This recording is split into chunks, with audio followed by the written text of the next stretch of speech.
Guys welcome back to my channel. So ఈరోజు vlog వచ్చేసి ఏంటంటే నా యూట్యూబ్ కోసం కొత్త మైక్ కొనుక్కున్నాను నేను.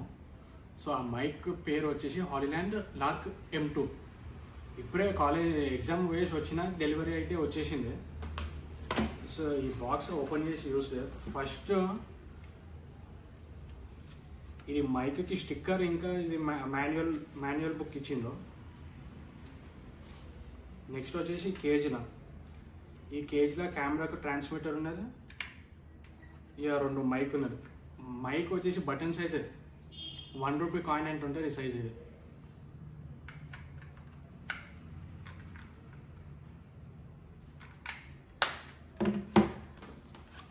ఇక ఈ రెండు ట్రాన్స్మిటర్ వచ్చేసి ఒకటేమో మొబైల్కి, ఇంకొకటేమో ఐఫోన్కి.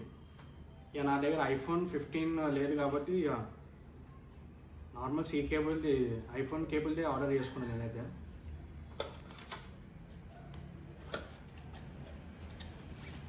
ఇక ఇంట్లో వచ్చేసి పౌచ్ అయితే వచ్చిండు.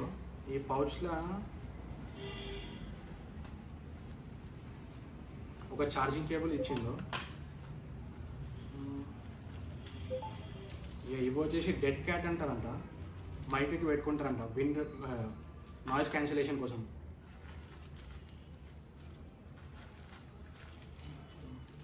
సో ఇది కేబుల్, ఇది కేబుల్ అంటున్నాను. ఇది చైన్. ఇది నార్మల్గా మైక్ ఇక్కడ పెట్టుకోకుండా చైన్ ఇట్లా మెటల్ వేసుకొని కూడా పెట్టుకోవచ్చు అంటే ఇది స్టైల్గా. సో ఇది వచ్చేసి ఒక కేబుల్ ఇచ్చిండు. ఈ కేబుల్ వచ్చేసి ఇప్పుడు ఈ ట్రాన్స్మిటర్ టు మన కెమెరా ఉంటుంది కదా, ఆ కెమెరాకి మైక్ ఆప్షన్లో పెట్టుకోవాలి ఇది. సో ఇప్పుడైతే నాకు ఒక ఫోటోషూట్ ఉన్నది. సో ఈ మైక్ టెస్ట్ వచ్చేసి ఆ ఫోటోషూట్లోనే చేస్తా. సో ఇప్పుడు మళ్ళీ అక్కడ ఫోటోషూట్లో A few moments later. So hey guys, ఇప్పుడైతే నేనైతే షూట్కి అయితే వచ్చేసినాను. ఇంకా డెకరేషన్ అయితే ఇంకా అయిపోలేదు. సో మనం ఫోటోగ్రాఫర్ మనకు ఇచ్చిన టైంకి మనం వచ్చి మనం అన్నీ సెటప్ అయితే చేసుకున్నాం.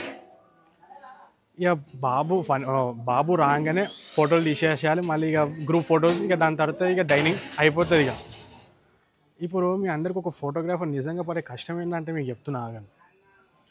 ఒకప్పుడు ఫోటోగ్రాఫర్కి అంటే ఒక మంచి వాల్యూ ఉండే. ఇప్పుడు ఫోటోగ్రాఫర్కి వాల్యూ లేకుండా పోయింది, ఇజ్జత్ లేదు, ఏం లేదు.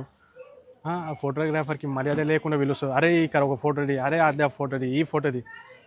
మా డాడీ ఏం చెప్తున్నానంటే, అప్పట్లో ఫోటోగ్రాఫర్లు వస్తున్నారు, ఒక ఇంట్లో ఒక ఈవెంట్ ఉండి ఫోటోగ్రాఫర్ వస్తుందంటే ఆయనను రిసీవ్ చేసుకొని పోతుండే. ఆయన వచ్చినాక ఒక 10 నిమిషాల దాకా రెస్ట్ ఇచ్చి, ఒక జ్యూస్ ఇచ్చి అప్పుడు స్టార్ట్ చేపిస్తుండే. ఇప్పుడు వాల్యూ లేకుండా పోయింది. ఇంకొకటి ప్రోగ్రామ్ బుక్ చేసుకుంటే కూడా మనం సో అమౌంట్ చెప్తాం. వీళ్ళు కస్టమర్ ఏం చేస్తారంటే, నా దగ్గర ఇంత బడ్జెట్, మనం బడ్జెట్ తగ్గట్టే చెప్తాం. ఇప్పుడు వాళ్ళు ఏం చేస్తారు, నా దగ్గర ఇంత అమౌంటే ఉన్నది అని చెప్పి వేరే వాళ్ళ దగ్గర పోతుంది. ఇప్పుడు నేనేం చెప్తాను అంటే, ఒక ఫోటోగ్రాఫరు ఈ amount so amount XYZ amount చెప్పిందంటే ఎందుకు చెప్పిన అమౌంట్ మీరు కూడా ఆలోచించండి. అంతేకాని నేను 10,000కి తీస్తున్నా, వారు 2,000కి తీసిస్తున్నాను చూడకుండా. తర్వాత తీసుకున్నాక మీరే బాధపడాలి. అరే నేను ఈ మనిషికి ఎందుకు ఇచ్చినాను మీరే బాధపడుతారు. ఎందుకంటే నాకు రీసెంట్గా ఒక ప్రోగ్రామ్ ఇట్లనే వచ్చేది పోయింది. వాళ్ళు డెలివరీ చేయలేరు. మళ్ళీ వాళ్ళు నెక్స్ట్ టైం నుంచి ఏం చేసి మనకి ఇచ్చినారు. అది ఎందుకు మీరు ముందు ఇచ్చి బాధపడద్దు. ఇచ్చేటప్పుడే ఎందుకు ఇస్తున్నారు ఆయనకి, ఆయన ఏ కెమెరా వాడుతున్నారు, ఈ అమౌంట్ ఎందుకు ఛార్జ్ చేస్తున్నారు, is capable for doing that మీరు చూసి ఇవ్వండి. అంతేకాని అమౌంట్ గురించి మీరు ఎంకర్ పోకండి.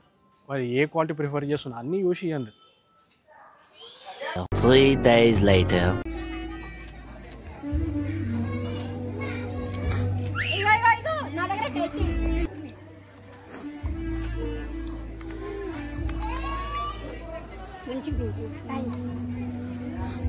సో ఈ వీడియో మీకు నచ్చినట్టయితే please like, share and subscribe.